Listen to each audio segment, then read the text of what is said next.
Je m'appelle Ilana Ambash et je suis venue avec mon mari avec un très grand idéal d'Israël, d'Eretz Israël, avec Rabbi Nachman qui dit que pour servir Dieu, il faut être en Eretz Israël.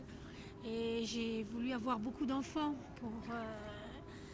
mais je voudrais avertir les Juifs qui vont venir en Israël qu'ils sachent que pour mériter Eretz Israël, il y a beaucoup de luttes qu'il faut faire. Il y a beaucoup de luttes et il y a une très grande gangrène qu'il y a en Eretz Israël. Cette gangrène s'appelle les assistantes sociales qui se nourrissent de la chasse aux enfants. Moi-même, j'ai entendu une Pkidat Sad, une responsable des assistantes sociales, qui disait à une autre assistante sociale, chaque enfant c'est de l'argent. Chaque enfant c'est de l'argent. Et 18 000 shekels, ils reçoivent pour chaque enfant. Et ils essayent de trouver n'importe quel prétexte pour prendre un enfant ici, un enfant là, un enfant là, un enfant là. Moi, j'ai 10 enfants, ils m'en ont pris 6. Et je lutte chaque jour pour les ramener à la maison. Déjà, il y en a un qui est revenu, Baruch Hashem, et ils sont prêts à coudre des dossiers complètement ahurissants de Alilot, comment on dit des Alilot Non, pas Alilot. Alilot, c'est des mensonges sur les gens. C'est quoi, des Alilot des profanations, non, des...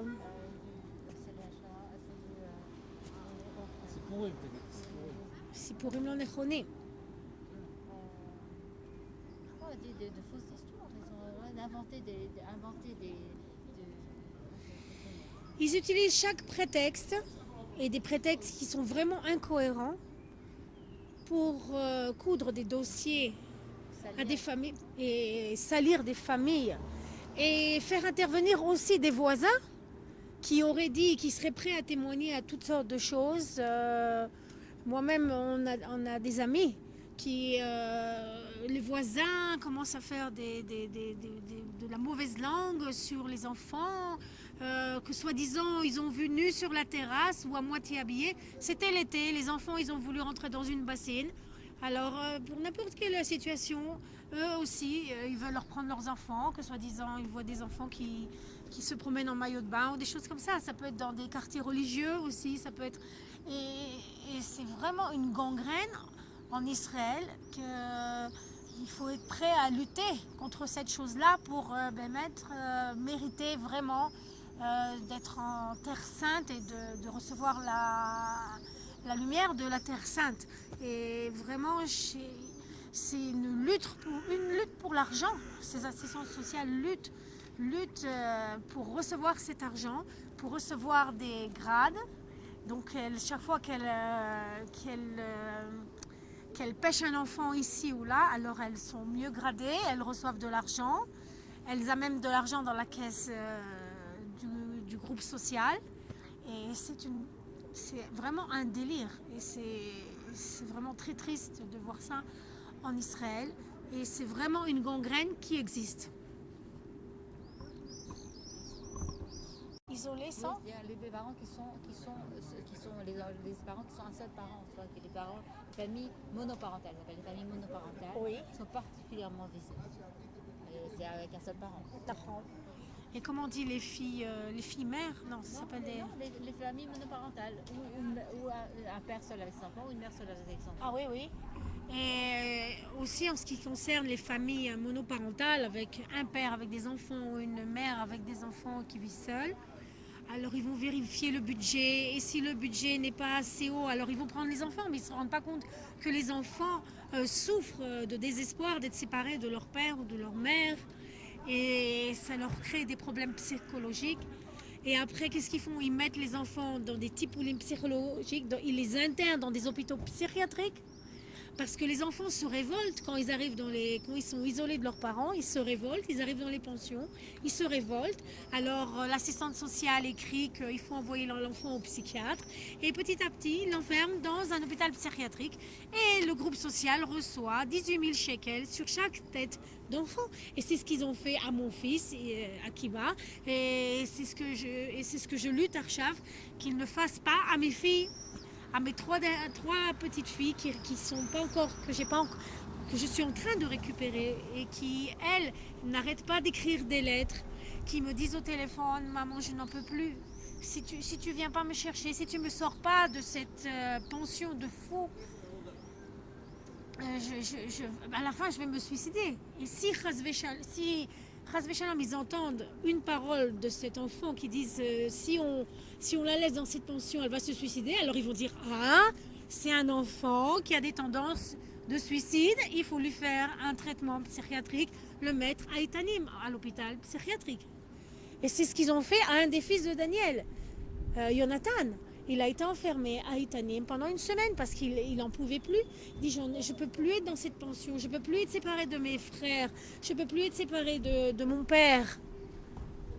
Même quand j'ai voulu envoyer un dessin à la prison, la geôlière a déchiré le dessin, je n'en peux plus. Il a commencé à écrire dans le Facebook qu'il veut se suicider. Alors les assistantes sociales tout de suite l'ont enfermé à l'hôpital Itanim pendant une semaine. Jusqu'à ce qu'ils fassent des examens et qu'ils ont vu que vraiment l'enfant n'est pas malade mental, mais souffre, a une souffrance intérieure qui est due au manque de parents, à la séparation violente et la séparation entre les frères et les sœurs. Ils ne mettent pas les frères et sœurs ensemble, ils mettent un frère dans une ville, un autre et ils disloquent complètement la famille. Et ma fille m'a téléphoné jeudi avec l'assistante sociale. Elle m'a dit, tu sais ce qu'elle m'a dit, la monitrice? Elle m'a dit, tu veux retourner chez ta mère après tout ce que je fais pour toi? Et ma fille n'en pouvait plus. Elle n'en pouvait plus. La monitrice commençait à lui faire violence. Elle a appelé la police. Donc la police est venue et qu'est-ce qu'elle a fait la monitrice après?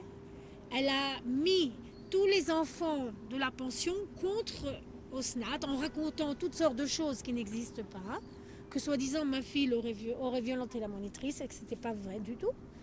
Et ils l'ont mis en quarantaine de tous les autres enfants. Ils lui ont pris le téléphone jusqu'à la fin de l'année.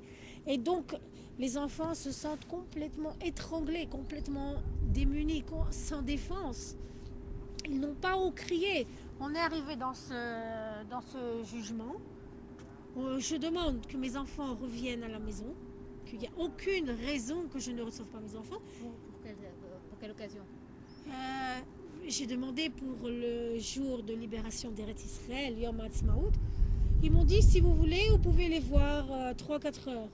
Mais moi, j'ai demandé que je puisse les emmener, je ne sais pas, à la mer, Non, pas du tout. Et donc,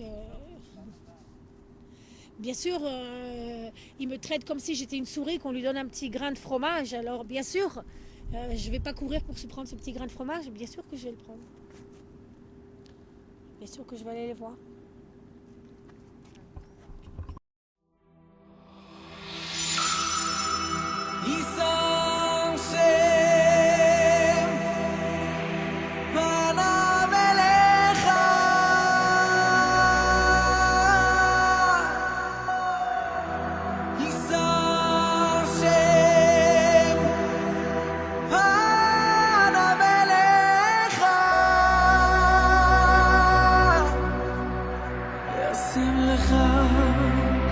ישים לך,